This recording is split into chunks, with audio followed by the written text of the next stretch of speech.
pieces so it'll grind up easy in the RoboCoupe and not have any of the ligaments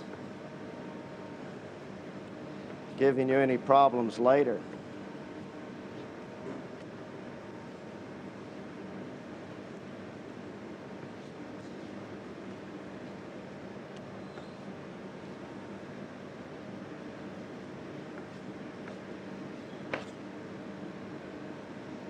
Now we put all this in, and we salt it before we grind it, and that's important because you have to, the salt helps break down the tissues in the chicken and it makes the cream easier to hold. For this amount of chicken, we're going to use right at a teaspoon of salt, maybe just a touch more. Mix it up well.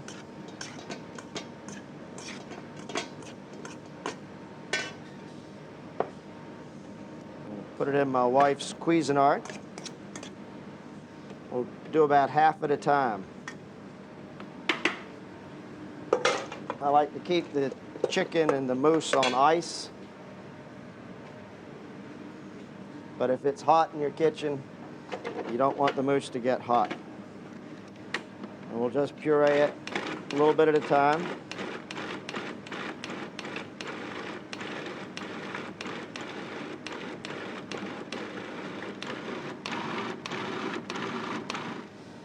We've got the mousse now chilling on the ice. For me, I've done it so often, I'll just put the cream right into the RoboCoupe or the Cuisinart and pulse it down. But when you first start out, it's best to mix it in a little bit of time by hand, and you get a better feel for it. Put in about half my cream, and we'll slowly work it in. Kind of chop it in. This is where having added the salt in beforehand comes into play. It helps break down the tissues in the chicken and the foie gras and makes it easier to incorporate the cream. The heavy cream is added in 2 steps.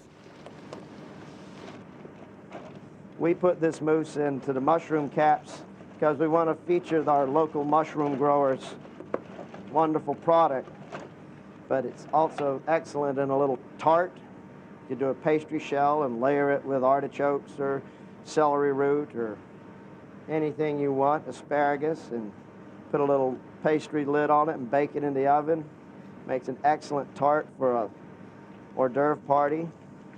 When you get real fancy, you can stuff it into squash blossoms or roll it in bok choy or romaine lettuce and poach it off and serve it with all sorts of things. For the port wine sauce, the chef will use beef stock.